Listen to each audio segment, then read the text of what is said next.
Hey everyone, and welcome to another episode of the Mei Lee Show. And I have to say, this is most likely, most definitely actually, my last episode of 2021, particularly since right now, as I'm recording this, it's December 30th, so it doesn't give me a whole lot of time to do another episode. But wow, 2021, what a year it's been. Another tumultuous year, full of a lot of ups and downs, still going through the pandemic as we speak. But I hope that as we go into 2022, we enter it with more hope, more motivation, more inspiration to do more good in the world and to really keep up the work that we started. I'm talking in particular about the movements that we all have been behind in supporting eradicating racism and anti-Asian hate in particular. We all know what I'm talking about. And so let's keep up that work and dedicate ourselves to live with real purpose.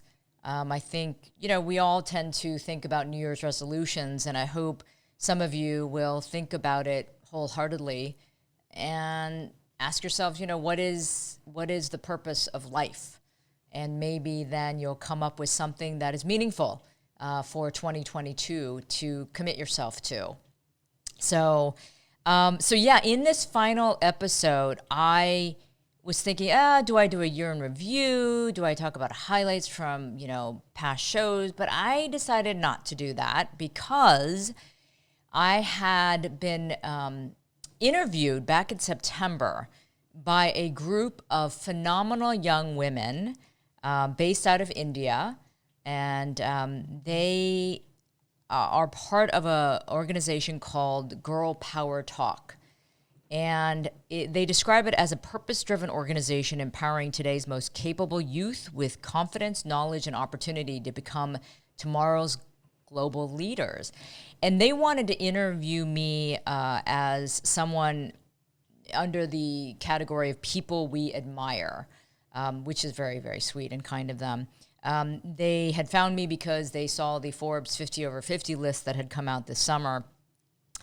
And I'm always in support of any kind of organization or any group that tries to empower young women and girls, particularly, because they are the ones who sometimes get dismissed, and don't get a lot of opportunity, especially in different parts of the world. And so this group of women and young girls, they are doing so much stuff already at their young age.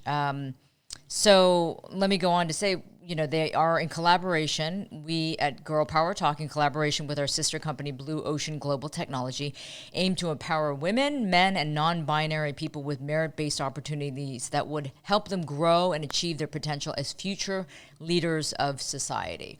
So they actually help train and consult in technology, in different types of areas where marketing, online marketing, things like that. So these are a clever group of young women and obviously young men as well involved. So they decided to interview me in early September.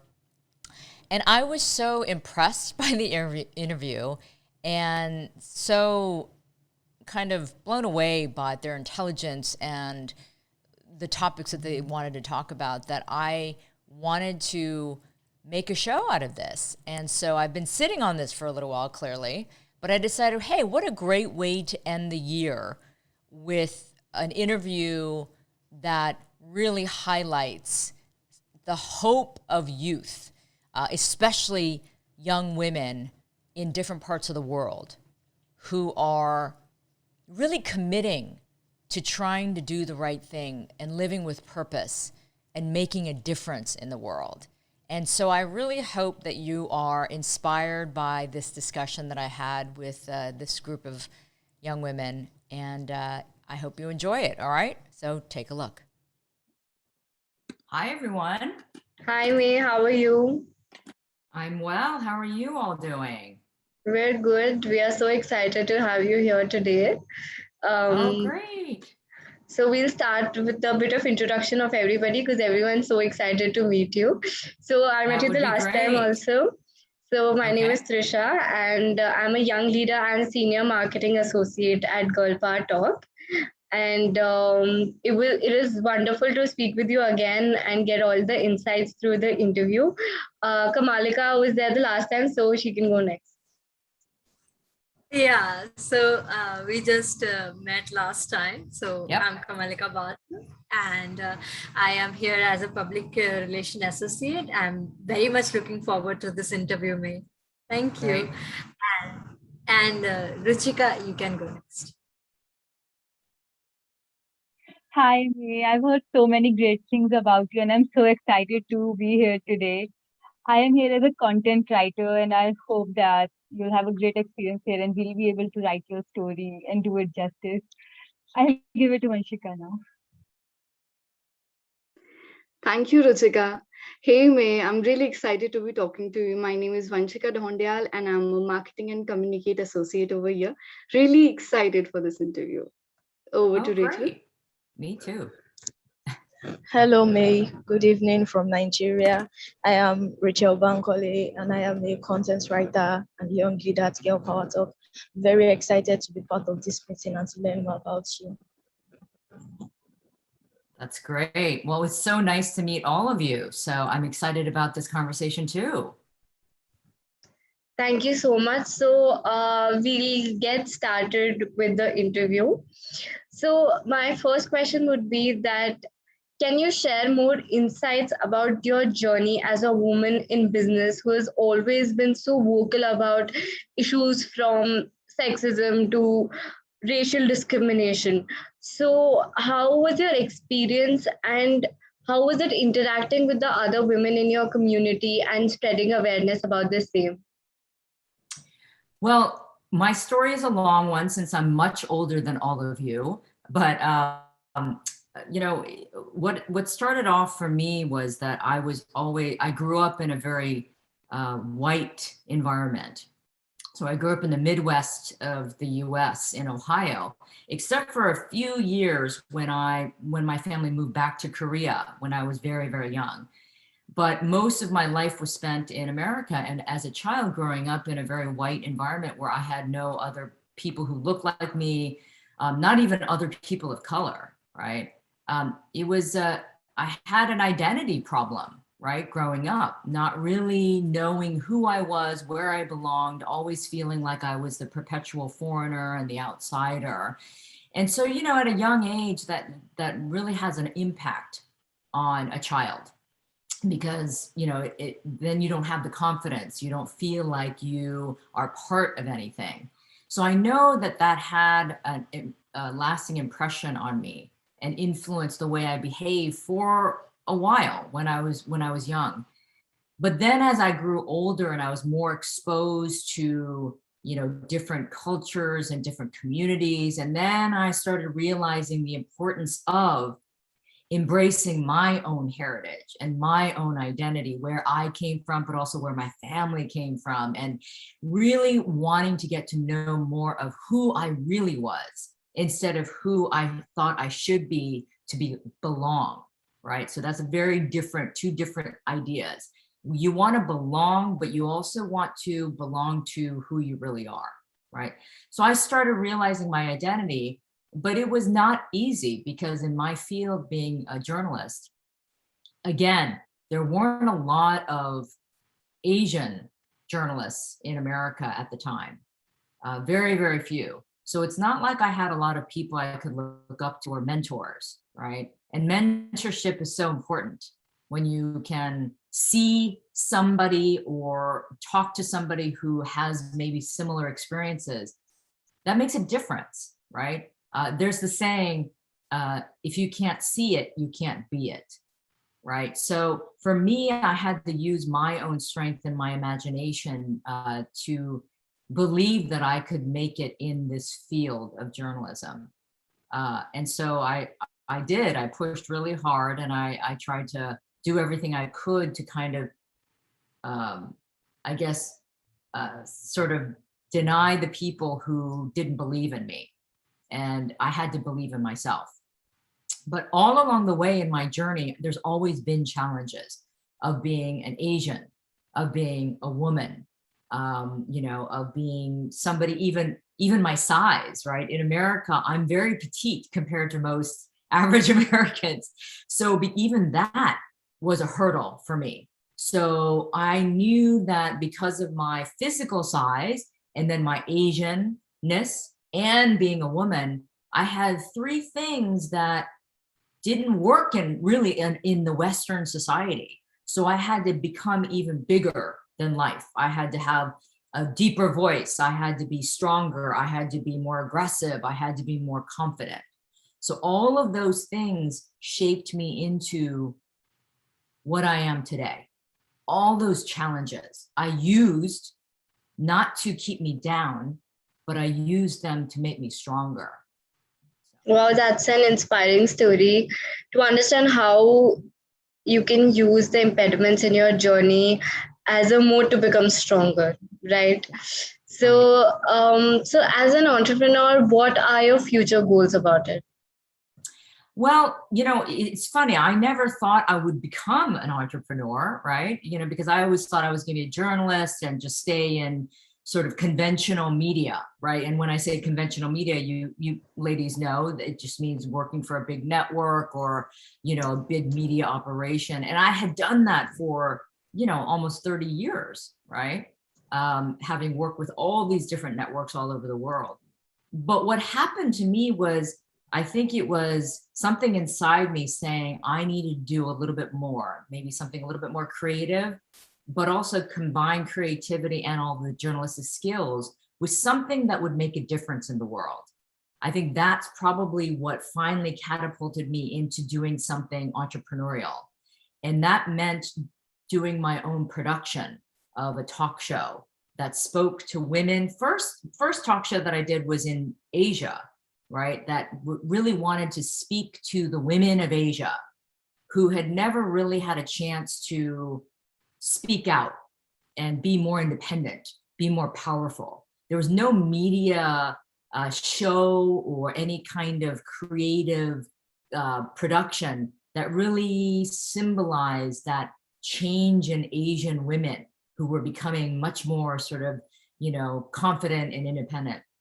So I decided, well, I need to start my own production company to do that, because no network in Asia really wanted to do that. They weren't ready for that.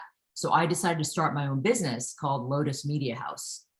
And so that was the start of my company and my entrepreneurial, journey. I continue to work in conventional media though. So I sort of combined both of them, because I knew that if I gave up everything and then just went into my business, that would be very, very risky. So I kind of tried to stay in both for a little while. And then I went back and forth a little bit, but that entrepreneurial spirit always was something that I wanted to continue, really for the purpose of, again, doing some good, creating content that was meaningful. Right. And so now that's still what I'm doing, right, with the Maylee show, the new Maylee show that I started in 2020, and then all the other projects that I've been working on. Here's the lesson, ladies.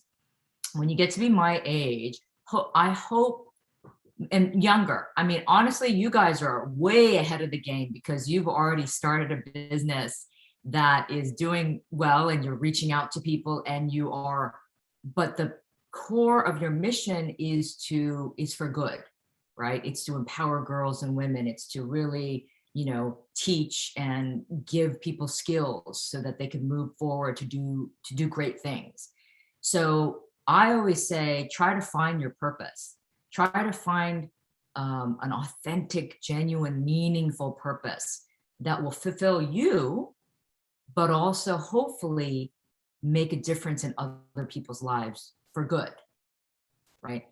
I think our world is too obsessed with money and power and fame and success and selfishness and greed.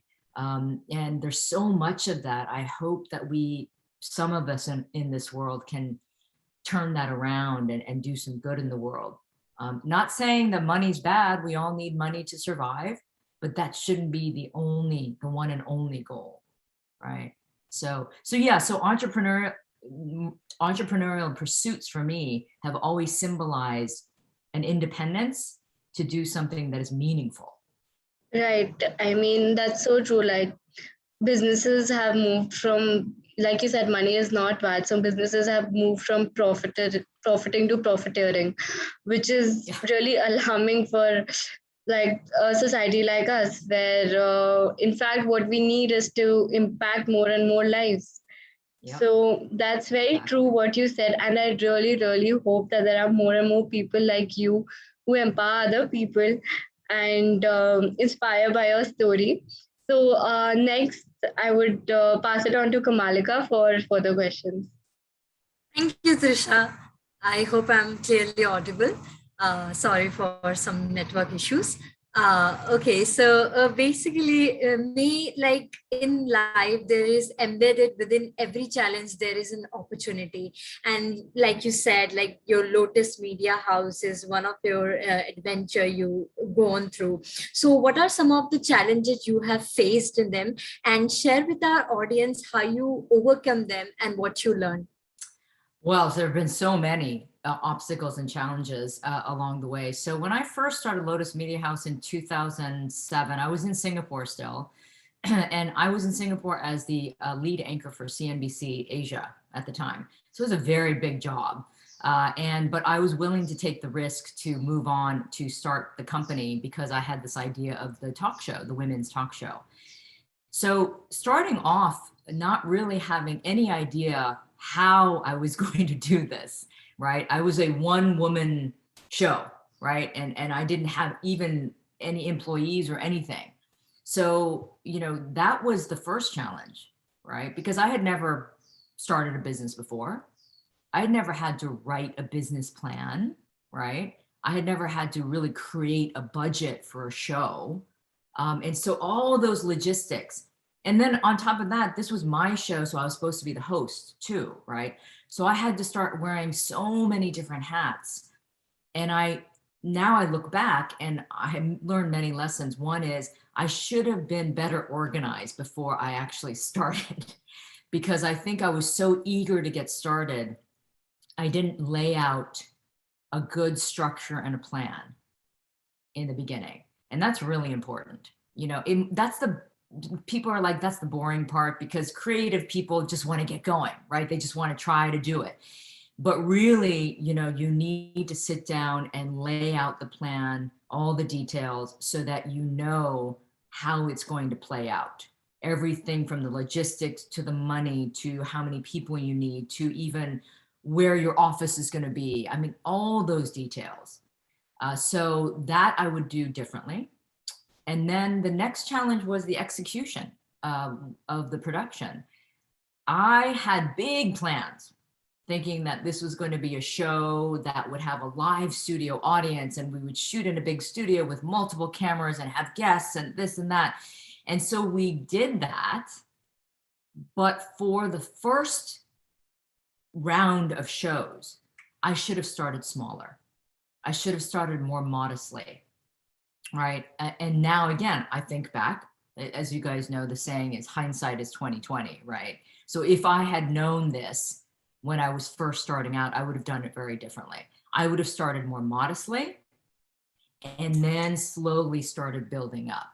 Right.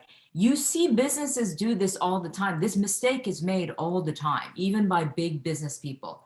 Oprah and her first network called Oxygen Media, which I worked for back in 2020 when they first launched, they even made that mistake.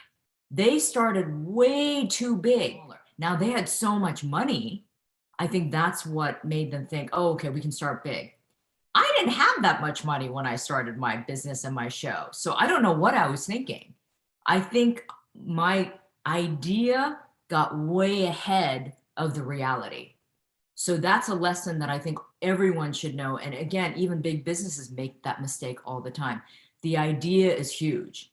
Hollywood is another example. They have huge ideas for a movie or a television show or something. So they want to do this big, big thing and then they fail, right? So think a little bit more modestly because there's always room to grow.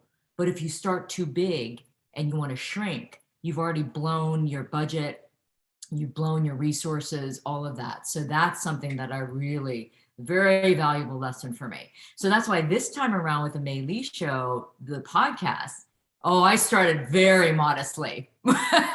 You know, I still do my podcast like this on a laptop. I use 2 laptops. I have this mic and I have, you know, a little mixing board. I have a ring light, but nothing fancy, nothing fancy. So I learned my lesson.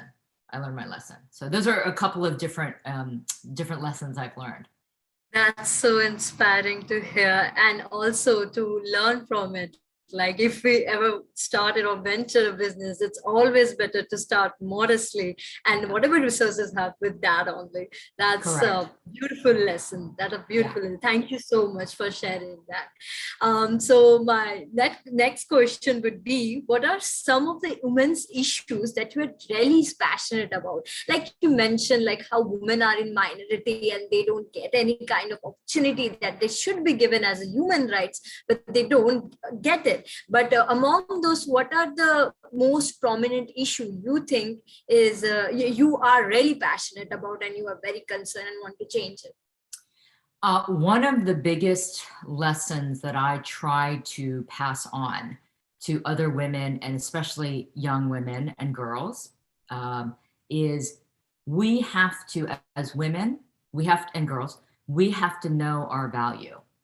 Okay, and when I say that, what that means is, I think girls and women, all their lives, no matter where you grow up, we are programmed to think we're not good enough, or we're not good enough as boys and men, right? And that's a traditional way of thinking. But we're all programmed to feel that way, either consciously or subconsciously. And that affects the way we move in the world. That affects how we speak about ourselves and how we interact with other people, how we work in the workplace, how we negotiate for pay, how we ask for a promotion or not, right? So because we undervalue ourselves, we oftentimes doubt ourselves and we doubt our ability, even though we are very capable and we have the skills, we know we can do the job. We are maybe even better qualified than other people. And yet, as women and girls, we still think, oh, maybe I'm not good enough. Maybe I'm not quite qualified. So I'm actually not going to ask for more money. I'm not going to ask for that promotion. Whereas studies show with boys and men, they are overconfident and they will say, oh yeah, I can do it. I can do it, when they don't even know how to do it. I've interviewed female CEOs who tell me this, say, you know, when they're in a room full of men and women, and she'll ask, okay, who knows how to do this job? All the men will raise their hands when she knows clearly they actually don't know how to do the job. And all the women will not, even though she knows they actually can do the job, because they're thinking, can I really do it? Can I do it 100%? Oh, I'm not sure. So the lack of that confidence and that value is missing, right? And we need to change that behavior. We need to change that way of thinking. We need to build that confidence early on, so that you walk into a room and you're like, I am just as good as anyone. I don't care what gender they are. I don't care how old, young they are. I know I have the skills. I know I can do the job, right? But it still happens. So ladies, even me, I still sometimes have doubt. I still wonder, oh, you know, somebody wants to hire me for, you know, a big event as a speaker. Ooh, gosh, should I ask for this much? I'm not sure. You know, I still do that, right? So women need to know our value and start pushing, because if we don't change that, if we're not the ones to change it and ask for more and demand more, people aren't going to do it for us, right? They're not going to do it. So that's the one lesson I really always stress. Let's know our value, right? And let's embrace that. Definitely. This is a very precious lesson that every girl need to know, every young girl, especially because of the society is structured in like that way only, like making you like under self-confidence, like you can do it because you are a female, and like that. It is subconsciously, wired. And so definitely we have to get out of it and know our value and step out and know that we are as worthy as we must be as a human being. Definitely. Thank you so much, May. Thank you so much, May. That is from my side. It was lovely talking to you. Now I would pass on to Ruchika. Thank you. Thank you, Kamalika. Hi, May. I really enjoyed listening about your journey. The way you started so big and then you realized, no, should have started more modestly. And I think you had learned a lot of lessons, which clearly states that you are a leader of learning.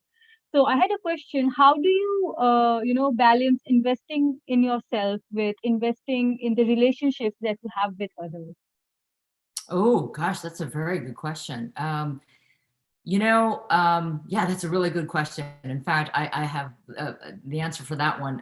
Just thinking about my past, I think for a long time I was willing to sacrifice almost anything for my career, right? And being a journalist, especially an international journalist working for big, demanding networks like CNN, you sort of feel like you have to sacrifice everything, right? And I was willing. It's not like nobody forced me. I knew I had to make these sacrifices to, kind of live out this journalistic career. But those sacrifices, and I'm going to go back to girls and women, those sacrifices are actually more intense for women because, as you all know, women, we have to fight harder, we have to work harder to prove ourselves. And because women, of course, biologically, right, we have a certain time period if you want to have a family and do things like that. So women have even more added pressure to make the choices. We have to make choices, right? Men, they don't have to make as many choices, right? Because they can kind of work hard, but then they can have they can have children because the woman has to bear the child. So they can kind of have children whenever they want. So women were under a lot more pressure to try to fit everything in if we can. And sometimes we can't. And I did not, right? I thought in the back of my head, someday I will have children and I'll get to that. But I kept working and sacrificing and pushing and moving all over the world and all of that. I never had children. Now, I don't regret that. There's a tiny bit of myself that says, oh, maybe I should have tried to. But here's the dilemma, right? Women have to strategize almost when it comes to stuff like that. So you asked that question about balancing my, sort of demands with and other relationships.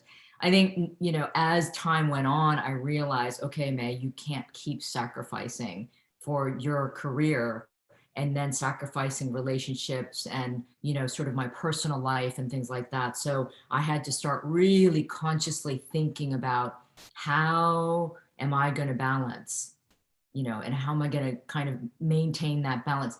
Look, still it goes like this, right? That's life. It can't be perfect all the time, but it does sway back and forth.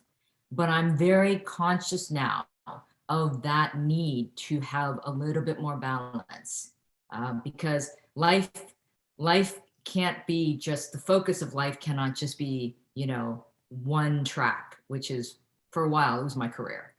But over time, I realized that if I don't maintain some sort of balance and have good relationships and friendships and family and things like that, then I'm not going to be a whole person, right? So yeah, so that's it. But it's an important thing for all of you to be aware of early on, right?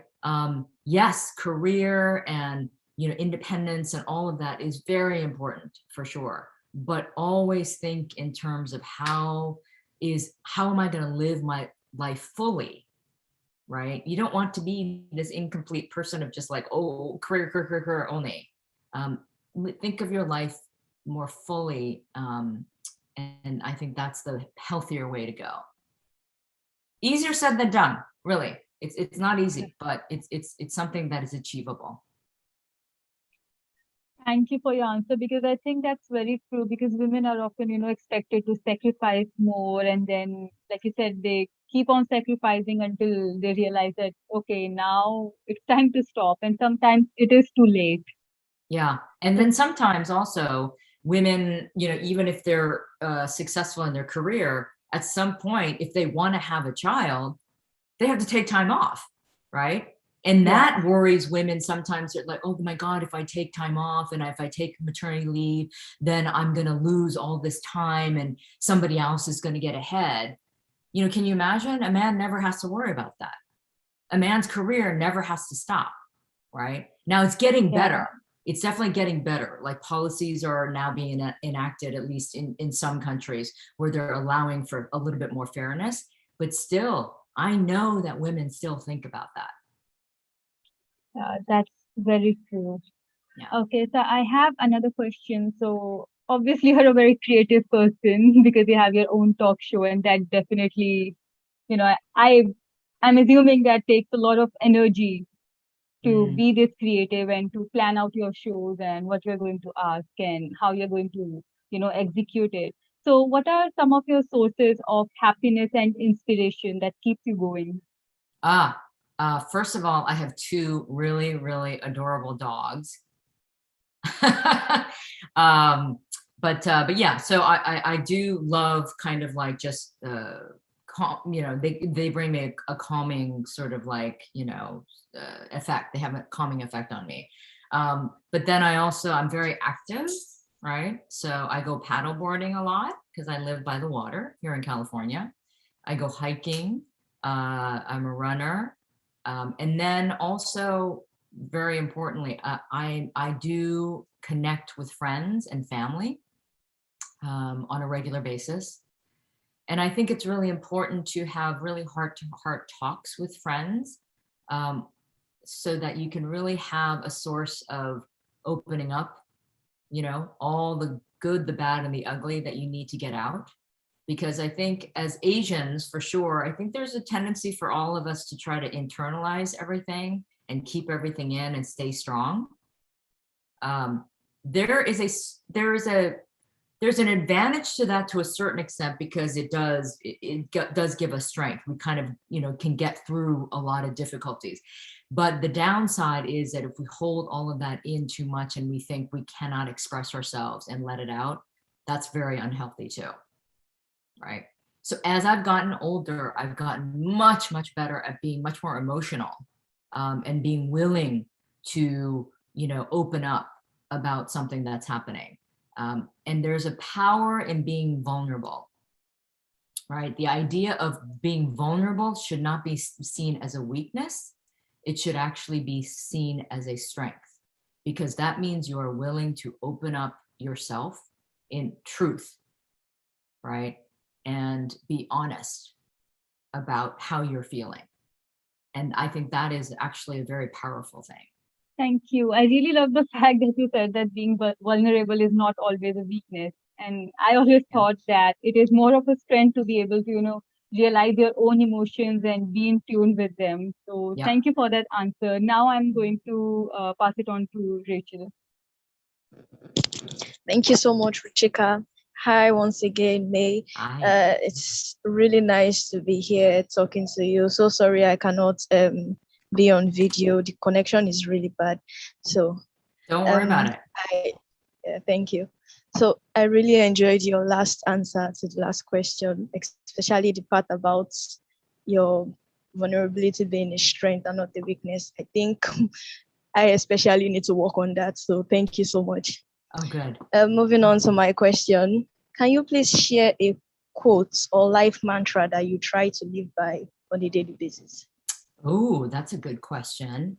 I think the one mantra I say all the time, every day, and think all the time is I'm grateful. So the idea of gratitude.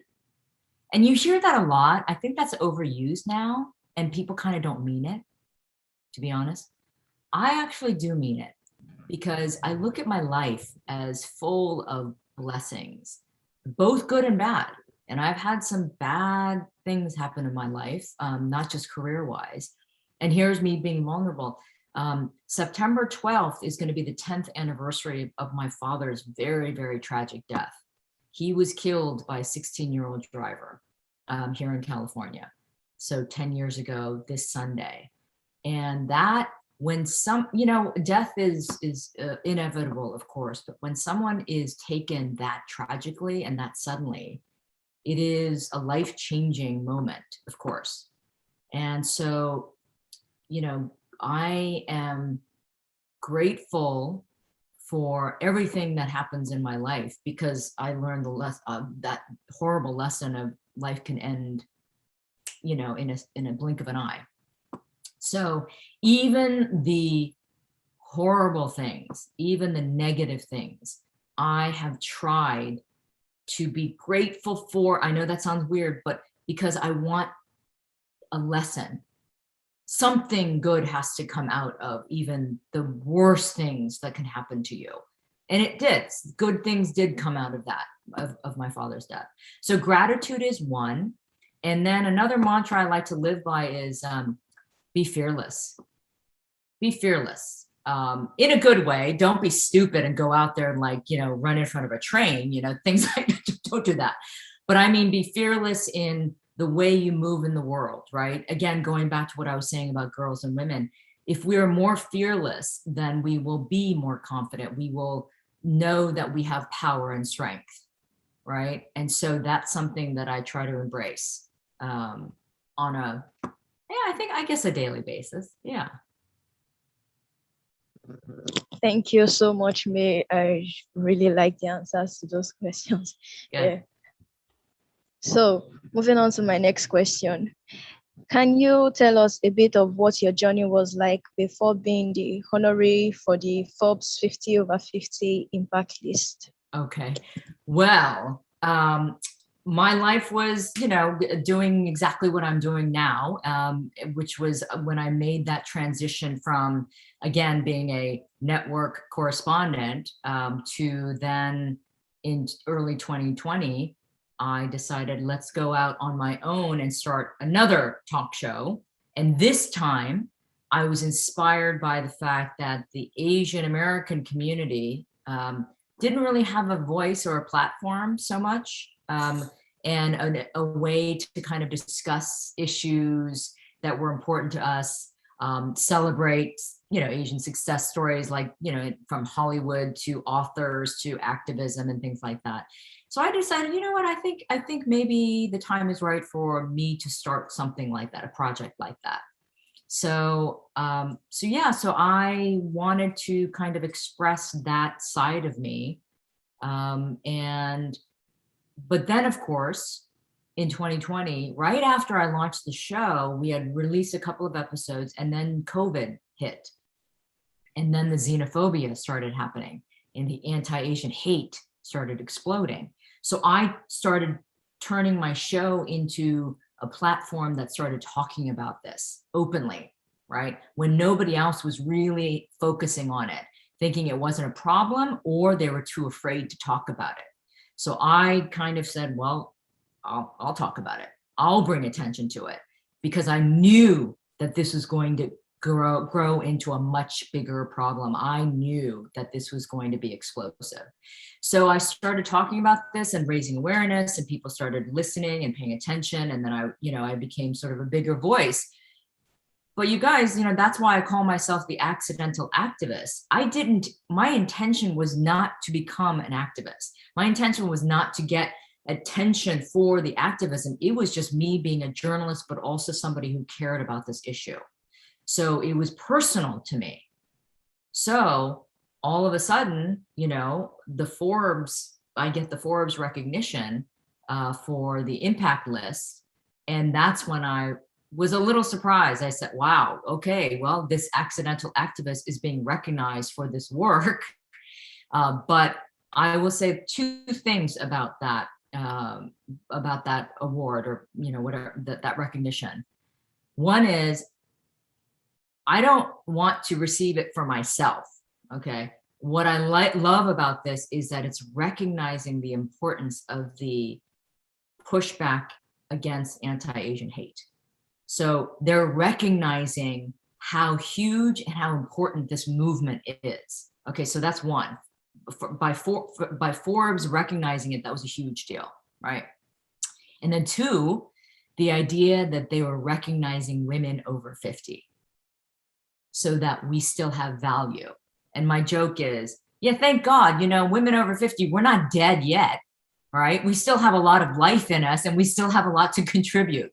So the fact that Forbes was willing to recognize women over 50 doing great things with their lives, whereas the rest of the world might be like, yeah, they're done, right? They're old and, you know, we should put them on the shelf. Those two things were very important to me. So that's kind of how that happened in my life. It's the same. It's not like I'm walking around with like the Forbes, you know, list, you know, and saying, hi, I'm on the Forbes list. But it is, to me, it confirmed that the work that I'm doing and the message that I'm getting out there is resonating. So that's some affirmation that I appreciate. Wow. Well, after hearing all of this, one thing I would like to say is that you are definitely brave and you definitely deserve that award. Oh, well, thank you so much. Thank you so much. I appreciate that. Yes. So that's the end of my questions for you. I would like to pass it on to Vanshika. Thank you so much for today. You're welcome. It was really nice talking to you. Yeah, nice to talk to you guys too. Okay. Vanshika, okay. Thank you, Rachel. So May, I really find your life journey as a very incredible journey. Like from being a producer to a journalist, you have been it all. And your statements that we should not shy away from asking what we deserve. I really admire that zeal. So what in general would be your message to the youth? You know, the world right now, okay, this is my message. I've been a journalist for a long time, all over the world. So I've seen every disaster and, you know, problem and violent behavior. And I've spoken to, you know, political leaders and criminals, everyone, like I've covered nearly every kind of story. I covered 9/11. I mean, all of these things, right? Right now, though, I've never seen so many things happen at the same time, right? Things happen all the time in the world, but there's so many things happening at once. So we have political upheaval, we have a global pandemic, so there's a health crisis. So political crisis, health crisis, the economic crisis because of the pandemic and other things, okay, that's going on. We have environmental crisis, that of course is going on. We have social upheaval, right? So everything is happening at the same time. So it is like the perfect storm right now of events worldwide. And so this is a time of reckoning, I like to say, meaning that I think the young people, like all of you, the younger generation is going through an incredible awakening of the tragedies of the world, and that we need to fix this somehow, right? So I've never seen young people be so proactive and so engaged and energized in terms of wanting to do something, right? And this is why I love this. It's like all of you want to do something. You want to make a difference and you're actually doing it, right? So I see that now more than ever with young people.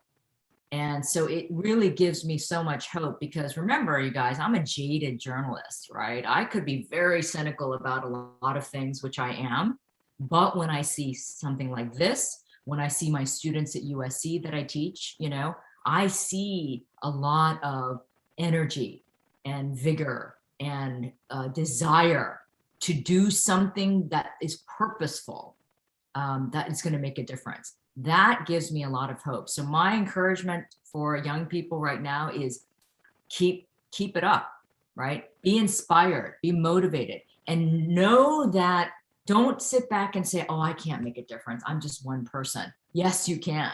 One person can make a difference. And then two people, and it's a ripple effect, right? It really can be such a tremendously powerful ripple effect. So that would be my message, is like, do the work. Sometimes it's not going to be easy, right? Life is not easy, but the reward of doing something meaningful and purposeful, there's not enough money, to make up for that. Seriously. And at the end of you guys are young, I can say this, at the end of your life, you can't take anything with you. Okay. The only thing you can take with you is what you left behind in terms of like some sort of legacy, right? And your character. What did your character mean, in your life? That's the only thing that's, is left. So make your life worth it, leave some kind of legacy, live with good, like strong, positive intention. And that's it. That's it. Right? So thank you for answering my question. And it was really powerful to know about you and learn about your experience. Oh, well, you're so welcome. Like I said, I love speaking to especially young women because I have learned so much through my life. If I don't pass it on, what a waste, right? So I want to pass on anything that I can possibly provide. So hopefully some of what I said, worked. But if there's nothing else you take away from today, the one thing I want you to know is know your value. Know your value. Right. Thank you so much, Vanshika. It was wonderful talking to you. It was exactly how I imagined. I would say even more, because we all were so excited looking at your history, and we were really looking forward to your insights and the things you said, like know your worth, vulnerability. These are the things which are unfortunately not taught to us. Yeah. From from the very beginning. Actually, we are always taught from the beginning that you have to work harder, like you said, to prove yourself. And even then, we don't feel like we deserve it. We don't feel like we deserve the break. We don't feel like we deserve the promotion. Like you rightly said, I mean, even being so young, we could relate to it.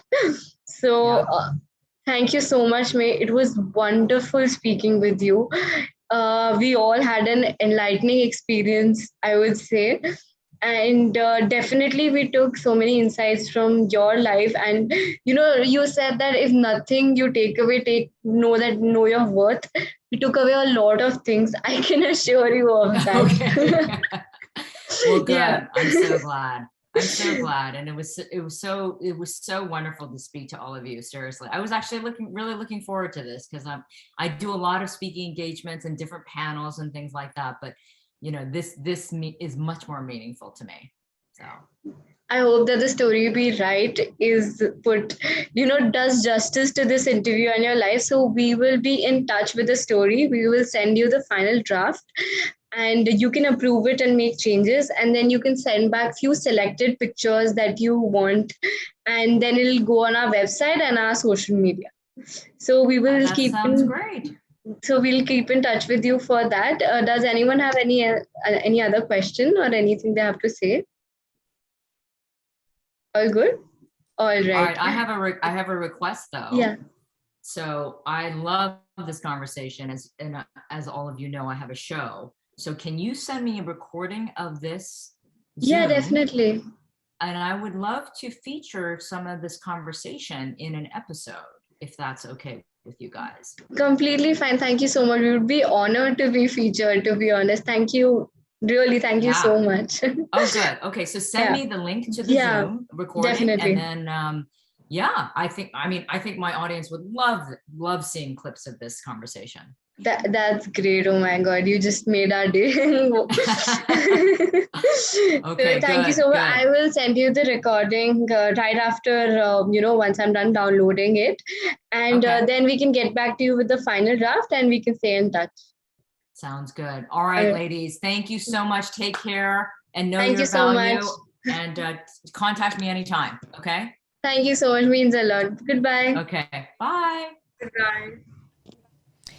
Well, what did I tell you? an amazing group of young women doing amazing work. And I was very honored and humbled speaking to them, because it just, again, like I said at the top of the show, it gives me a lot of hope when I see young people doing this kind of work and really committing themselves to a real, true, intentional purpose that is so genuine and so focused. So congratulations to all of you ladies at Girl Power Talk. And I certainly want to keep in touch with you and see the great things that you will continue to do as you progress. And to all of you out there, I thank you for your continued support. Let's hope that 2022 brings more good news rather than bad. And let's all work together, continue to work together with purpose, with focus, and with dedication. Let's empower each other, support each other, and try to make this world a better place, because boy, do we need that, right? Okay, Happy New Year, everyone. See you in 2022.